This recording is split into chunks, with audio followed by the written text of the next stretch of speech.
നമസ്കാരം,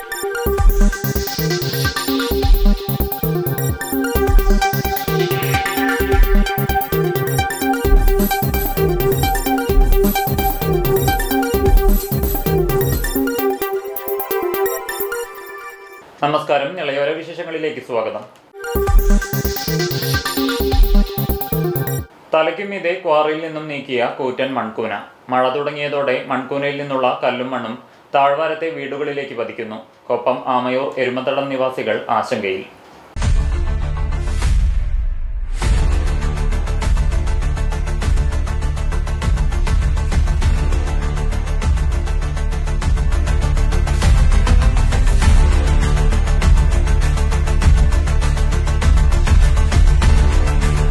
മഴ തുടങ്ങിയതോടെ കൊപ്പം ഗ്രാമപഞ്ചായത്തിലെ ആമയൂർ എരുമത്തടം നിവാസികൾ വലിയ ഭീതിയിലാണ്. വയനാട്ടിലെ കള്ളാടി ദുരന്തത്തിന്റെ മറ്റൊരു നേർക്കാഴ്ച കൂടിയാണ് എരുമത്തടം നിവാസികൾക്ക് മുന്നിലുള്ളത്. എരുമത്തടം പ്രദേശത്തെ കുന്നിനു മുകളിൽ പ്രവർത്തിക്കുന്ന കോറിയും ഇവിടെ കൂട്ടിയിട്ട ടൺ കണക്കിന് മൺകൂനയുമാണ് ഇവിടത്തുകാരുടെ സുരക്ഷിതത്തെ ഇപ്പോൾ ബാധിച്ചിരിക്കുന്നത്. മഴ തുടങ്ങിയതോടെ കൂട്ടിയിട്ട മണ്ണ് കുത്തിയൊലിച്ച് താഴ്വാരത്തെ വീടുകളിലേക്ക് എത്തിക്കൊണ്ടിരിക്കുകയാണ്. ഈ ആശങ്കയിലാണ് ഇവിടത്തുകാർ. കോറിയിലെ വേസ്റ്റ് കൊടുന്നിട്ടതാണിത്. ഇവിടെ തൊട്ടടുത്ത് തന്നെ കോറി വർക്ക് നടക്കുന്നുണ്ട്. അപ്പോൾ അതിനുള്ള മേലുള്ള മണ്ണ് കൊടുന്നിട്ട് ഇവിടെ ഇട്ടതാണ്.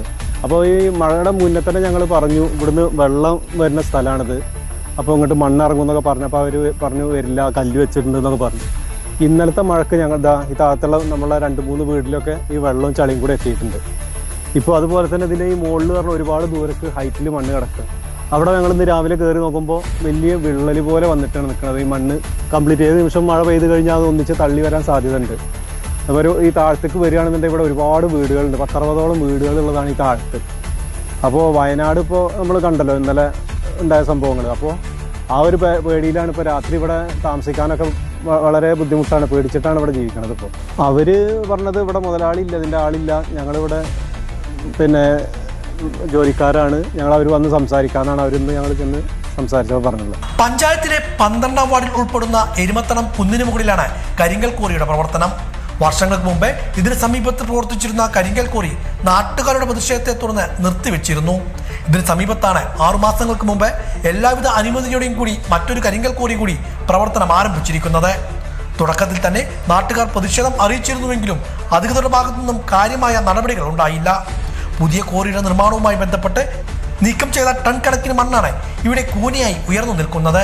ഇത് ഇവിടെ നിന്നും നീക്കം ചെയ്യണമെന്ന് ആവശ്യപ്പെട്ടെങ്കിലും ബന്ധപ്പെട്ടവരുടെ ഭാഗത്തു നിന്നും നടപടി ഉണ്ടായില്ലെന്നാണ് നാട്ടുകാരുടെ ആക്ഷേപം.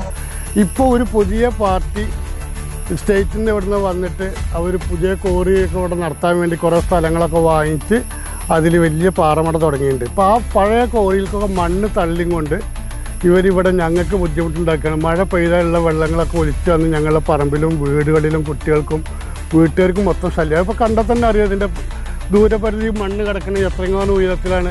വലിയ കുന്നുപോലെ മണ്ണ് പൊടിമണ്ണ് കൊടുന്ന് കൂട്ടിയിരിക്കുകയാണ്.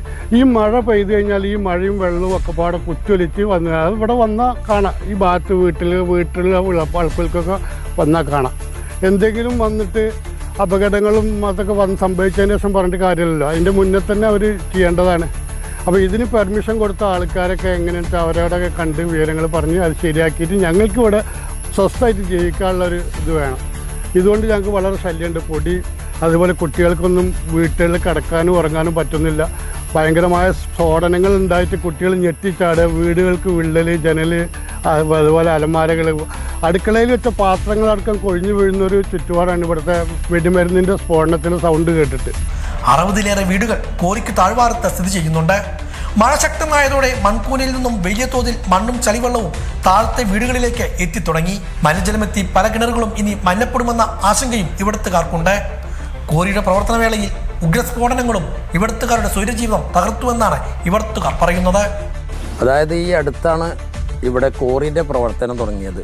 അത് കാരണം അതിസ്ഫോടനം, ശക്തമായ സ്ഫോടനം നമുക്ക് അനുഭവപ്പെടുന്നത്. വീടിൻ്റെ കാര്യത്തിൽ വളരെ ഭീതിയിലാണ് നമ്മളൊക്കെ താമസിക്കുന്നത്. അതുമാത്രമല്ല, ആ മലമുകളിൽ നിന്നുള്ള മണ്ണെല്ലാം ഞങ്ങൾ ഈ അടുത്ത് ഈ മുകളിലായിട്ടുള്ള കോറിയിലാണ് കൊണ്ടുവന്നിട്ടുള്ളത്. കല്ലും മണ്ണും ഒക്കെ ഉണ്ട്. അത് ഒലിച്ചു വരുമെന്നുള്ള ഭീതി നമുക്ക് സ്വാഭാവികമാണല്ലോ, ഉണ്ട്. പിന്നെ ഒലിച്ചു വന്ന വെള്ളമാണ് മണ്ണും. അതുകൊണ്ട് ഈ അടുത്ത് ഞങ്ങളൊക്കെ കുടിക്കാൻ വേണ്ടി ഉപയോഗിക്കുന്ന ഈ കിണറിലേക്ക് അതിൻ്റെ ഉപരിതലത്തിലുള്ള വെള്ളം പോലെയാണല്ലോ കിണറ്റിലെ വെള്ളത്തിന് വ്യത്യാസങ്ങൾ ഉണ്ടാകൽ. അങ്ങനെ ആ കുടിവെള്ളത്തിൻ്റെ പ്രശ്നത്തിലും പേടിയിലാണ്. അതിനേക്കാൾ ഉപരി ആ മണ്ണ് എത്രയോ ഹൈറ്റിലാണ് ആ മണ്ണ് അവിടെ കൂട്ടിയിട്ടുള്ളത്. മൺകൂന അടിയന്തരമായി നീക്കം ചെയ്യണമെന്നാവശ്യപ്പെട്ട് പഞ്ചായത്ത് ഉൾപ്പെടെയുള്ളവർക്ക് നാട്ടുകാർ പരാതി നൽകിയിട്ടുണ്ട്. ബന്ധപ്പെട്ടവരുടെ ഭാഗത്തു നിന്നും അടിയന്തര നടപടി വേണമെന്നാണ് ഇവിടത്തുകാരുടെ ആവശ്യം. നാഗലശ്ശേരി ഗ്രാമപഞ്ചായത്ത് 2026-27 സാമ്പത്തിക വർഷ വാർഷിക പദ്ധതി വർക്കിംഗ് ഗ്രൂപ്പ് യോഗം ബ്ലോക്ക് പഞ്ചായത്ത് ഹാളിൽ ചേർന്നു. ഗ്രാമപഞ്ചായത്ത് പ്രസിഡന്റ് ഡോക്ടർ ടി.വി. നിഷയുടെ അധ്യക്ഷതയിൽ Thrithala block panchayat president P R. Kunhunni ഉദ്ഘാടനം ചെയ്തു. Panchayat vice president K T. Mohandas, വികസനകാര്യ standing committee chairperson T. Haseena, ആരോഗ്യ വിദ്യാഭ്യാസ standing committee chairperson K T. Sulaikha, ക്ഷേമകാര്യ standing committee chairman Mohanan Veliyanthadam, ഉപാധ്യക്ഷൻ O. Rajan master, secretary K P. Preetha തുടങ്ങിയവർ സംസാരിച്ചു. നമ്മളൊക്കെ പ്രതീക്ഷിച്ചിട്ടുണ്ടാകുന്നത് വെച്ചാൽ മാർച്ചിൽ കിട്ടേണ്ട 3-ാം ഗഡു തെരഞ്ഞെടുപ്പ് ആയതുകൊണ്ട് ഗവൺമെന്റിന് വിതരണം ചെയ്യാൻ വേണ്ടി കഴിയില്ല. തെരഞ്ഞെടുപ്പ് കഴിഞ്ഞാൽ പുതിയ ബഡ്ജറ്റ് വരുമ്പോൾ അത് സ്പില്ലോവറായി വെക്കുകയും സാധാരണഗതിയിൽ ഓരോ സാമ്പത്തിക വർഷത്തിൽ നൽകിക്കൊണ്ടിരിക്കുന്ന ഫണ്ട് ബജറ്റിൽ വെക്കുകയും ചെയ്യുമെന്നാണ് നമ്മൾ പ്രതീക്ഷിച്ചത്. ആ പ്രതീക്ഷ കൂടി. ഏറ്റവും കൂടുതൽ സ്കൈ ഡൈവിംഗ് നടത്തിയ മലയാളിയായി പെരുമ്പിലാവ് സ്വദേശി. 13,000 അടിയിൽ നിന്ന് 505 തവണ ചാടിയാണ് അബ്ദുറഹ്മാൻ ഈ നേട്ടം കരസ്ഥമാക്കിയത്.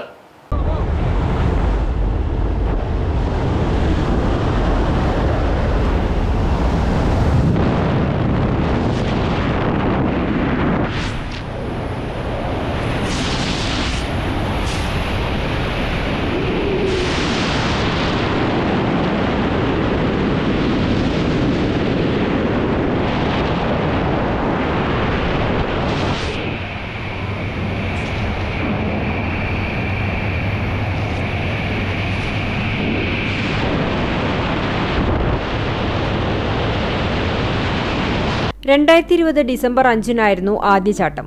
കഴിഞ്ഞ ജൂൺ 20 505-ാമത്തെ ചാട്ടവും നടത്തി. 500 സ്കൈ ഡൈവിംഗ് പൂർത്തിയാക്കിയവർക്ക് ലഭിക്കുന്ന ഡി ലെവൽ സർട്ടിഫിക്കറ്റും അജ്മൽ നേടി. ലൈസൻസ് ആണ് അവരുടെ ഫസ്റ്റ് ലക്ഷ്യം. അതായത് ഈ സ്പോർട്ടിനെ കുറിച്ച് അറിയാനാണെങ്കിലും ഈ സ്പോർട്ട് നമുക്കൊന്ന് ലൈസൻസ് കിട്ടുക എന്നുള്ളത് ലൈസൻസ് ആണ്. അതിന് ഏകദേശം 4 ലക്ഷം മുതൽ 6 ലക്ഷം വരെ ചെലവ് വരും.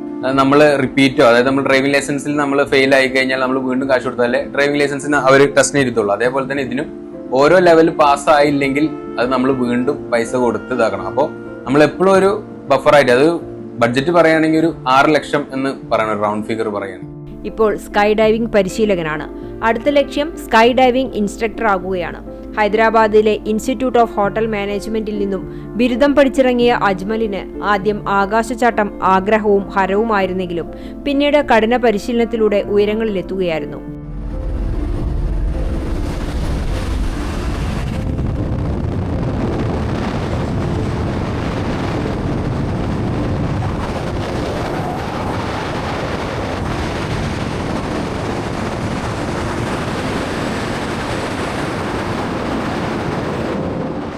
അതായത് സ്കൈ ഡൈവിംഗ് എന്ന് പറഞ്ഞാൽ തന്നെ നിങ്ങൾക്ക് എന്താണെന്ന് ഞാൻ പറഞ്ഞുതരാം.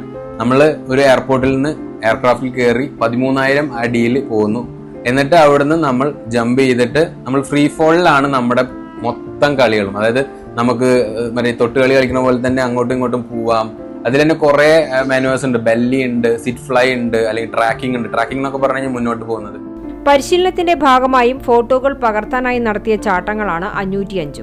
ഇവയെല്ലാം ഡൈവിംഗ് ലോഗ് ബുക്കിൽ അടയാളപ്പെടുത്തും. ലൈസൻസ് ഉള്ള ഇൻസ്ട്രക്ടറാണ് നേട്ടം സീലും ഒപ്പും സഹിതം രേഖപ്പെടുത്തേണ്ടത്. ലൈസൻസ് ആണ് അവരുടെ ഫസ്റ്റ് ലക്ഷ്യം. അതായത് ഈ സ്പോർട്ടിനെ കുറിച്ച് അറിയാനാണെങ്കിലും ഈ സ്പോർട്ട് അതായത് നമുക്കൊന്ന് ലൈസൻസ് കിട്ടുക എന്നുള്ളത് ലൈസൻസ് ആണ്. അതിന് ഏകദേശം 4 ലക്ഷം മുതൽ 6 ലക്ഷം വരെ ചെലവ് വരും. നമ്മൾ റിപ്പീറ്റോ, അതായത് നമ്മൾ ഡ്രൈവിംഗ് ലൈസൻസിൽ നമ്മൾ ഫെയിൽ ആയി കഴിഞ്ഞാൽ നമ്മൾ വീണ്ടും കാശ് കൊടുത്താലേ ഡ്രൈവിംഗ് ലൈസൻസിന് അവർ ടെസ്റ്റിന് ഇരുത്തുള്ളൂ. അതേപോലെ തന്നെ ഇതിനും ഓരോ ലെവൽ പാസ്സായില്ലെങ്കിൽ അത് നമ്മൾ വീണ്ടും പൈസ കൊടുത്ത് ഇതാക്കണം. അപ്പോൾ നമ്മൾ എപ്പോഴും ഒരു ബഫറായിട്ട്, അത് ബഡ്ജറ്റ് പറയുകയാണെങ്കിൽ ഒരു 6 ലക്ഷം എന്ന് പറയണം, റൗണ്ട് ഫിഗർ പറയുകയാണെങ്കിൽ. അതിന്റെ അടിസ്ഥാനത്തിലാണ് united states parachute association D level licence നൽകിയത്. ഒരുമിച്ച് ചാടുന്നവർ ഒരു സ്ഥലത്ത് സംഗമിക്കണം, പരസ്പരം കൈകൾ തൊടണം, പിന്നീട് അകന്നു പോകണം. അകന്നുപോയ ശേഷമേ പാരച്യൂട്ട് തുറക്കാവൂ, അല്ലെങ്കിൽ പരസ്പരം പിണഞ്ഞ് അപകടമുണ്ടാകും. കമിഴ്ന്നു കിടന്നു വേണം താഴേക്ക് പതിക്കാൻ. 40,000 അടി ഉയരെ പാരച്യൂട്ട് തുറക്കണം. ചാട്ടത്തിൽ സംസാരം പറ്റില്ല. കൈവിരലുകൊണ്ടുള്ള ആംഗ്യമാണ് ഭാഷ. ഇക്കാര്യങ്ങളെല്ലാമാണ് ട്രെയിനറായ അജ്മൽ പഠിപ്പിക്കുന്നത്. കൂടെ ചാടിയാണ് പരിശീലനം. വിനോദത്തിനായുള്ള ചാട്ടക്കാരെ കെട്ടിപ്പിടിച്ചുള്ള ചാട്ടം നടത്താറായിട്ടില്ല. ഇതാണ് മെയിൻ പാരച്യൂട്ട്. ഇതൊക്കെ ഓപ്പൺ ആയിട്ട് കിടക്കുകയാണ്. ഈ മെയിൻ പാരച്യൂട്ട് ഓപ്പൺ ആക്കുക ഏത് ഹൈറ്റിലാണ് എന്നൊക്കെ ഉള്ളത് കാണിക്കുന്ന ഒരു ഡിവൈസ് ആണ് അൾട്ടിമീറ്റർ. ഇതിൽ ഈ മഞ്ഞ ചോപ്പ് എന്നൊക്കെ കാണിക്കുന്നത് ചോപ്പ് ആവും തോറും ഡേഞ്ചറാണ്. നമ്മളൊരു മഞ്ഞയിലെങ്കിലും ഓപ്പൺ ചെയ്യണം. ഇതിന്റെ അഡ്വാൻസ് വേർഷൻ ആണ് ഇത്. അതായത് നമുക്ക് ഡിജിറ്റലായിട്ട് ഇത് പക്ക അനലോഗാണ്, ഇത് ഡിജിറ്റല്. ഇനി ഇതിനും അഡ്വാൻസ് ആയിട്ട് ഇപ്പോൾ ഓഡിയബിൾ എന്ന് പറഞ്ഞിട്ട് ഒരു അൾട്ടിമീറ്ററും കൂടി ഉണ്ട്. ഇതിൽ നമുക്ക് ചെവിയിൽ പറഞ്ഞു തരും നമ്മൾ ഏത് അൾട്ടിയിലാണ് ഉള്ളതെന്ന്. അതായത് ഇപ്പോൾ ജമ്പ് ചെയ്യണത് ഇപ്പോൾ 13,000-ലാണെങ്കിൽ 13,000 എന്ന് പറയും. അത് കഴിഞ്ഞിട്ട് നമുക്ക് സെറ്റ് ചെയ്യാം ഏതിലാണ് അലാറം പറയേണ്ടത് എന്നുള്ളത്. അതിന് ലൈസൻസ് ഉള്ള ഇൻസ്ട്രക്ടർ ആകണം. അതിനായുള്ള പരിശ്രമത്തിലാണ് 29-കാരനായ അജ്മൽ. 8 ലക്ഷത്തിന്റെയും 12 ലക്ഷത്തിന്റെയും പാരച്യൂട്ട് കയ്യിലുണ്ട്. 40,000, 80,000 എന്നിങ്ങനെ വില വരുന്ന ഹെൽമറ്റിൽ ഘടിപ്പിക്കാവുന്ന ക്യാമറയുമുണ്ട്. വിരമിച്ച അധ്യാപകരായ അബ്ദുറഹ്മാനും ടി.എ. മാജിദയുമാണ് മാതാപിതാക്കൾ. ഹിബ ജാസ്മിൻ ഭാര്യയാണ്. അതായത് ഇപ്പോൾ എന്നോട് തുടങ്ങുന്ന കാലത്ത് പറഞ്ഞിട്ടുണ്ടായിരുന്നു നിന്നെ കൊണ്ടൊന്നും പറ്റൂല, അല്ലെങ്കിൽ ഒക്കാത്ക ബാഹർ എന്നൊക്കെ പറഞ്ഞിട്ട് കളിയാക്കിയ വേറെ ആൾക്കാരുണ്ടായിരുന്നു. പക്ഷെ അവരൊക്കെ നമ്മൾ ചലഞ്ച് ഏറ്റെടുത്ത് ഇതുവരെ എത്തി. ഇനിയും FFI ഇൻസ്ട്രക്ടർ ആവണം, അത് കഴിഞ്ഞ് ടാൻഡം ഇൻസ്ട്രക്ടർ ആവണം. പുതിയ കുട്ടികളെ ഇതിലോട്ട് ഇനിയും കൊണ്ടുവരാൻ പറ്റണം. ഈ സ്പോർട്ട് ഇന്ത്യയിൽ എത്തിക്കഴിഞ്ഞാൽ പിന്നെ നമുക്ക് വീട്ടിൽ തന്നെ, അതായത് അടുത്ത് തന്നെ ഉള്ള പോയി വരാൻ പറ്റുന്ന പോലെ ആവണം. അതാണ് എൻ്റെ ഒരു ലക്ഷ്യം. ഇന്ത്യയിൽ സ്കൈ ഡൈവിംഗ് ബാക്കിയുള്ള രാജ്യങ്ങളിലുള്ള പോലെ തന്നെ കിട്ടണം.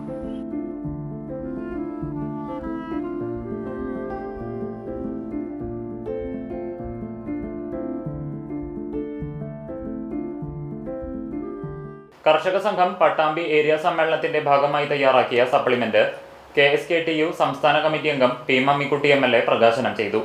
CPM ജില്ലാ സെക്രട്ടേറിയറ്റ് അംഗം സുബേദ ഇസഹാഖ് ഏറ്റുവാങ്ങി. നേതാക്കളായ NP Vinayakumar, P. Vijayakumar, K. Murali, MP Vijayakumar തുടങ്ങിയവരും പങ്കെടുത്തു.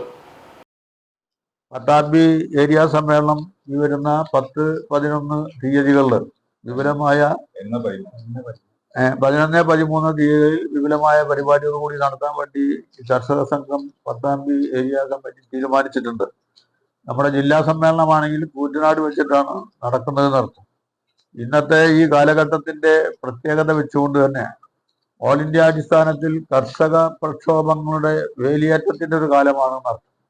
ഓൾ ഇന്ത്യ അടിസ്ഥാനത്തിലും സംസ്ഥാനാടിസ്ഥാനത്തിലും അതുപോലെ തന്നെ ജില്ലാ പ്രാദേശിക അടിസ്ഥാനത്തിലൊക്കെ കൃഷിക്കാരുമായി ബന്ധപ്പെട്ടുകൊണ്ടുള്ള കേന്ദ്ര ഭരണാധികാരികളുടെയും ഇപ്പോൾ അധികാരത്തിൽ വന്ന സംസ്ഥാന ഭരണാധികാരികളുടെയും കർഷക വിരുദ്ധമായ നിലപാടുകൾക്കെതിരായി അതിശക്തിമത്തായ പ്രക്ഷോഭ സമരങ്ങൾ നമുക്ക് പ്ലാൻ ചെയ്യേണ്ടതുണ്ട്. അതിന് സഹായകരമായ രൂപത്തിൽ കർഷക സംഘത്തിന്റെ സംഘടനാ സംവിധാനത്തെയും ശക്തിപ്പെടുത്തുക എന്ന ലക്ഷ്യം കൂടിയാണ് ഈ സമ്മേളനത്തിൽ നിർവഹിക്കാനുള്ളത്. അതിന്റെ അടിസ്ഥാനത്തിൽ പട്ടാമ്പിയിൽ വെച്ച് നടക്കുന്ന ഈ കർഷക സംഘം ഏരിയ സമ്മേളനത്തിന്റെ ഭാഗമായി ഇവർ പുറത്തിറക്കിയ ഈ സോവനിയർ കതിർ എന്ന് പറയുന്ന ഈ സോവനിയർ വളരെ സന്തോഷപൂർവ്വം പരസ്യപ്പെടുത്തിയതായി അറിയിച്ചുകൊണ്ട് നിർത്തുന്നു. നന്ദി, നമസ്കാരം. സ്കൂൾ കോമ്പൗണ്ടിൽ കൃഷി ചെയ്ത മരച്ചീനി വിളവെടുത്ത് മാനസ ഗ്രാമത്തിലെ അംഗനവാടിയിൽ വിതരണം ചെയ്ത് മേഴത്തൂർ ഗവൺമെന്റ് ഹയർ സെക്കൻഡറി സ്കൂളിലെ NSS വളണ്ടിയർമാർ. കഴിഞ്ഞ വർഷം സ്കൂളിൽ കൃഷി ചെയ്ത കപ്പയുടെ വിളവെടുപ്പ് വ്യാഴാഴ്ചയാണ് നടത്തിയത്. VJ അമീർ വിളവെടുപ്പ് ഉദ്ഘാടനം ചെയ്തു. NSS programme officer Biju Kotteri നേതൃത്വം നൽകി. ഏറെ സന്തോഷത്തോടെയാണ് അംഗൻവാടിയിലെ കുരുന്നുകൾ കപ്പ ഏറ്റുവാങ്ങിയത്. വളണ്ടിയർ ലീഡർമാരായ അമൃത, നവനീത് എന്നിവരുടെ നേതൃത്വത്തിലുള്ള സംഘമാണ് അംഗൻവാടി സന്ദർശിച്ചത്. ഓണക്കാല പച്ചക്കറി ലക്ഷ്യമിട്ട് പട്ടാമ്പി ബ്ലോക്ക് പഞ്ചായത്തിന്റെ നേതൃത്വത്തിൽ പച്ചക്കറി തൈകളുടെ വിതരണം നടത്തി. മുതുതല പഞ്ചായത്തിൽ 24,000-ഓളം തൈകൾ വിതരണം ചെയ്തു. പച്ചക്കറി കൃഷി പ്രോത്സാഹനവുമായി ബന്ധപ്പെട്ടാണ് പട്ടാമ്പി ബ്ലോക്ക് പഞ്ചായത്തിന്റെ നേതൃത്വത്തിൽ ഗ്രാമപഞ്ചായത്തുകളിലേക്ക് പച്ചക്കറി തൈകൾ സൗജന്യമായി നൽകുന്നത്. ഓണത്തിന് വിളവെടുക്കാനാവശ്യമായ പച്ചക്കറി തൈകളാണ് നൽകുന്നത്. മുതുതല പഞ്ചായത്തിലേക്കുള്ള പച്ചക്കറി തൈകളുടെ വിതരണം കഴിഞ്ഞ ദിവസം നടന്നു. ജനറൽ SC വിഭാഗങ്ങളിലായി 24,000 പച്ചക്കറി തൈകളാണ് ഗ്രാമപഞ്ചായത്തിലേക്ക് കൈമാറിയത്. Pattambi block panchayat president AP Ramadas തൈകളുടെ വിതരണോദ്ഘാടനം നിർവഹിച്ചു. ഓണത്തിൽ പൂവ് ഇഷ്ടംപോലെ ഉണ്ടാവാൻ വേണ്ടി 2 തൈ തൈകൾ വിതരണം ചെയ്തിട്ടുണ്ട്.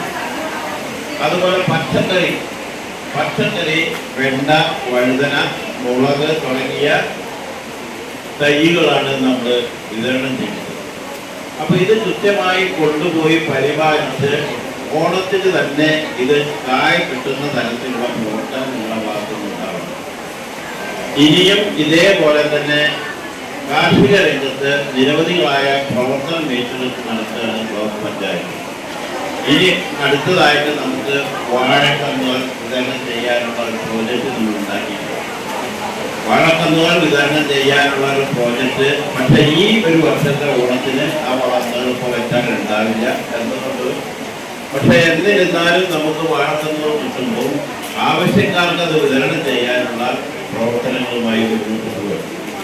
കാർഷിക രംഗത്ത് ഇന്ന് നിരവധികളായ വെല്ലുവിളികൾ നമ്മൾ നേരിടുന്നുണ്ട് എന്നുള്ളത് നിങ്ങൾക്കൊക്കെ അറിയാം. നമ്മുടെ തൊടിയില് ചേന, ചേമ്പ്, അതേപോലെ തന്നെ എന്ത് കിഴങ്ങ് വർഗ്ഗങ്ങളുണ്ടെങ്കിലും അത് നശിപ്പിക്കുന്ന ക്ഷുദ്രജീവികൾ, പന്നിയെ പോലുള്ള ക്ഷുദ്രജീവികൾ നമുക്കുണ്ട്. അതേപോലെ കീടങ്ങളും മറ്റുള്ളതൊക്കെ അതിനൊക്കെ പരിഹാരങ്ങൾ ഉണ്ടാക്കാനും നമുക്ക് മുഴുവനായിട്ട് എല്ലാ പരിഹാര മാർഗങ്ങളും എടുത്താൽ പോലും നമ്മൾ നിരവധികളായ കാലാവസ്ഥാ വ്യതിയാനം, മഴ വേണ്ടപ്പോൾ മഴ ഇല്ല, മഴ വേണ്ടാത്ത സമയത്ത് മഴയോട് മഴ. മുതുതല ഗ്രാമപഞ്ചായത്ത് പ്രസിഡന്റ് കെ പി മണി അധ്യക്ഷനായിരുന്നു.